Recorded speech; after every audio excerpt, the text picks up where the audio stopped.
Rhys Jones is only 11 years old, a normal boy who spends his summer holidays with his family and whose whole life revolves around soccer.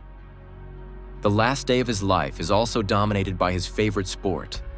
He goes to soccer practice and later wants to watch a game on TV. On his way home, he kicks his ball around.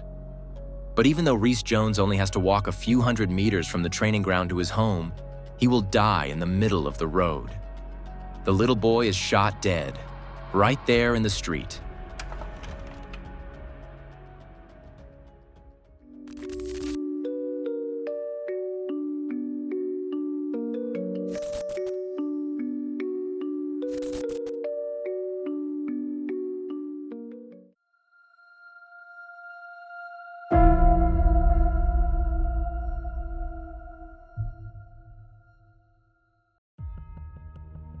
It's August 22nd, 2007, and for 11-year-old Rhys Jones, life couldn't be better.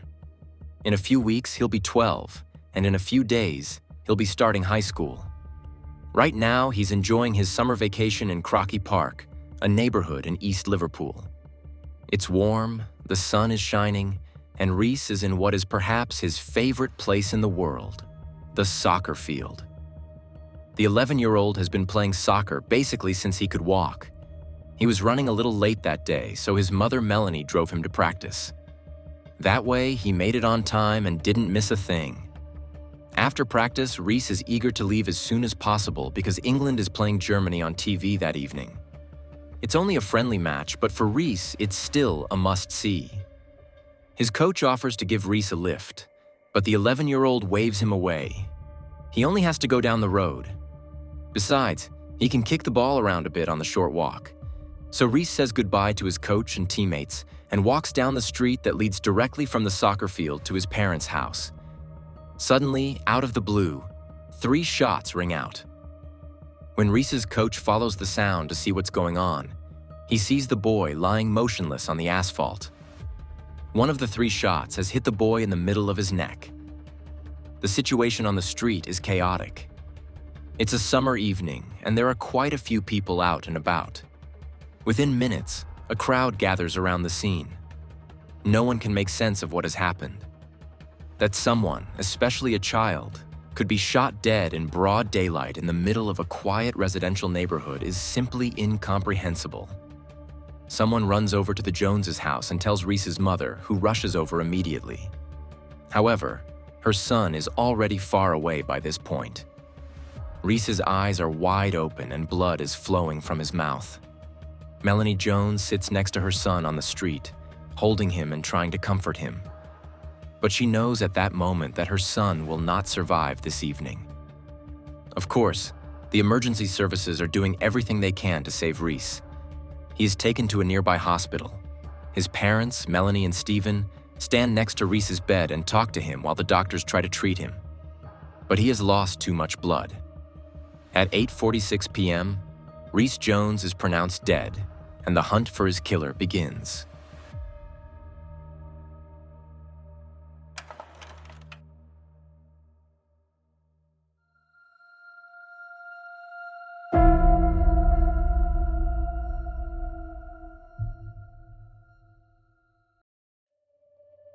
The crime scene is located at the Fir Tree Pub in Liverpool.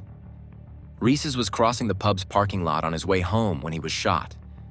The perpetrator fired a total of 3 shots. The first hit a BMW, ricocheted off the car, and pierced a trash can. The second shot hit Rhys directly in the neck. Although the little boy fell to the ground immediately, the shooter fired a 3rd shot in his direction. But Rhys Jones was not the target. He was simply in the way of the shooter, as casual as that may sound. He was in the line of fire between the gun and its actual target, a group of young men. But more on that in a moment. Several people witnessed the perpetrator. He was riding a silver bicycle and wearing a hoodie. The murder weapon was a long, black handgun. After the shots were fired, the man fled on his bicycle in the direction of Old Cross Road and Crocky Park. Rumors immediately began to swirl in Crocky. Luckily, there are witnesses, and the Fir Tree Pub has a security camera system. The police are able to review the footage and quickly find images showing the killer.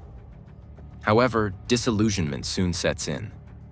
The footage is extremely pixelated, and the suspected perpetrator can only be seen from a distance. The police are therefore even more desperate for the public's help than they already were.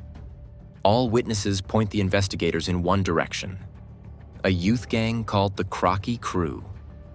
However, this is not a harmless gang of teenagers, but a gang that is already known to the police, with a proper structure and links to drug trafficking.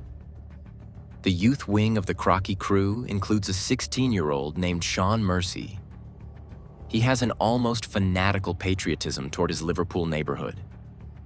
The gang plays an important role in his life. In 2007, Sean is on the verge of being accepted into the adult ranks of the gang. However, the residents of Crocky beat him to it. When little Rhys Jones is murdered in broad daylight, his name quickly comes up as a suspect. That is precisely why he is taken to the police station for questioning 3 days after Rhys's death. Sean claims that he was out with his buddy Dean Kelly on the evening of August 22nd and therefore has an alibi. He's backed up by Dean and other friends from the gang, as well as his mother. Nevertheless, the police are certain that he is Rhys's murderer. About a dozen witnesses come forward to the police and all give the same name. What's missing is the evidence. And the police will spend the next few months painstakingly piecing it together. It's a huge shock for Rhys's parents when their son's future is suddenly linked to gang crime. The Joneses live in Crocky Park. Crocky, where the Crocky Crew is up to no good, is another neighboring district. Melanie and Stephen had read briefly in the newspaper that a gang from Crocky was having trouble with another gang from the Norris Green district. But that was all. Just a small side note that had no bearing on the family and their everyday life. Crocky Park is not a rundown area or anything like that, but simply a normal residential neighborhood where many families live. The fact that Rhys, of all people, should have been caught in the crossfire between two gangs seems almost incomprehensible to his parents. But Melanie and Stephen also say that they trusted the police at all times. The two are in close contact with the investigators and are kept informed of every step. This not only helps them process what happened, but also strengthens their conviction that the case will be solved. While the public is kept in the dark, the Joneses know about the potential involvement of Sean Mercer and his gang, and Melanie and Stephen are certain that the investigators will gather the necessary evidence to bring charges. And that's exactly what happens. Little by little, the police are able to piece together the puzzle. The circumstances behind Rhys's murder are becoming clearer and more tragic.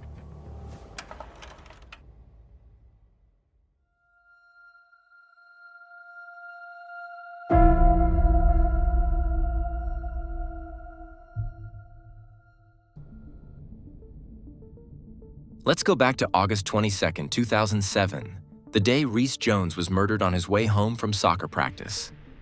While Rhys is still practicing penalty kicks on the field, there is commotion at the Fir Tree pub down the street. A few guys who belong to the Norris Green gang, the Strands, enter the pub. Among them is a young man named Wayne Brady, who is also a member of the Strands. And Wayne has been a thorn in the side of the rival boys from Crocky lately, even more so than usual. Wayne is dating Vicky Smart, who lives in Crocky. In the gang's logic, Wayne has stolen one of their girls. As payback, Wayne has already been shot twice by the Crockies.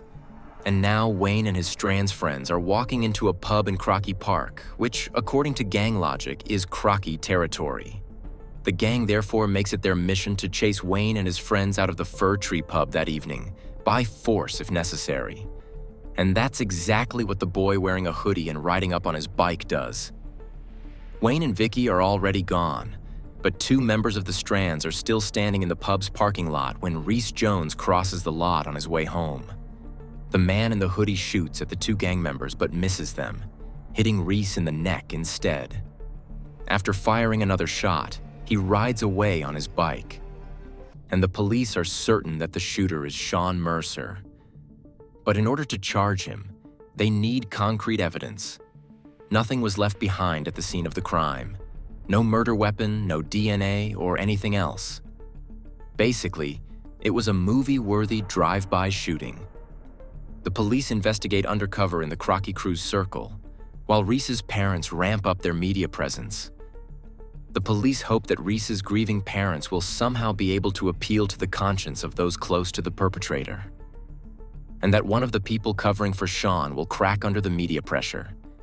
This is incredibly difficult for Melanie and Stephen, of course, but they know they are doing it for Rhys, and that makes it worth all the pain. It takes several months, but this tactic bears fruit. On August 22, 2007, Sean rides his bike to a 15-year-old boy named Toby. For reasons of child protection, his real name is not known, so we are using a pseudonym here. Toby is also a member of the youth section of the Crocky Crew and lets Sean in immediately. From Toby's house, Sean rounds up more gang members: James Yates, Nathan Quinn, Gary Case, and Melvin Coyne. The latter two are among the adult members of the crew. Together, they plan how to cover up the murder of Rhys Jones in Toby's bedroom and orchestrate an alibi for Sean Mercer.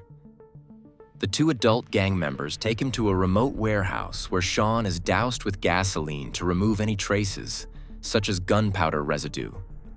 The men then burn his clothes. They are confident that they can fool the police and forensic investigators. However, they don't count on the mother of 15-year-old Toby, who sees her son's unusual visitor. Unlike her son, she doesn't hesitate to tell the police when she is questioned. And during police questioning, Toby eventually tells the police about the cover-up of Rhys's murder.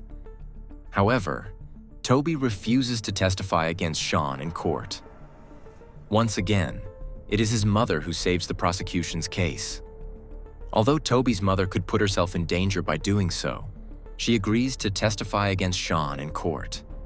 She repeats what she already told the police. She recounts how Sean and the others were at her son Toby's house on the evening of August 22nd. Security cameras and GPS data from the gang members' cell phones also confirm that they were at the warehouse. In addition, the murder weapon was found on a gang member who is also not known by name. The young man says that Sean Mercer brought the gun to him about half an hour after Rhys's murder and asked him to hide it. The boy could therefore also be charged with illegal possession of a weapon. However, the court decides to grant him immunity in return for his testimony. When Sean Mercer's trial finally gets underway at the end of 2008, Rhys's parents are more than relieved. This is especially true because those who helped Sean after the murder are also being charged. James Yates, Gary Case, Melvin Coy, Nathan Quinn, and Toby must all answer for their actions just like the main perpetrator. They are charged with aiding and abetting a crime, and they are all convicted. Gary Case and Melvin Coy, who are already adults, must serve 7 years in prison. The focus is on Sean, who receives a life sentence for the murder of Rhys Jones. He will have to serve at least 22 years of this sentence. He will therefore be released in 2030 at the earliest, when Sean is around 40 years old. Rhys Jones' parents are grateful to both the police and the judiciary for solving their son's murder so thoroughly. They also consider Sean Mercer's life sentence to be fair. However, Melanie is bothered by the fact that life doesn't really mean life. In an interview, she says that she and her husband would have received a life sentence. A lifetime without their son, who was senselessly shot dead at the age of only 11. It's not always easy to end on a note that isn't too sad with videos like this one. But in the case of Rhys Jones, there is something that is somehow encouraging to see, if you can say that given the background of the crime. Rhys was a huge soccer fan.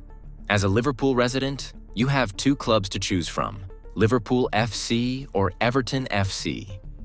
Rhys was an Everton fan and attended every home game. He, his parents, and his brother had season tickets.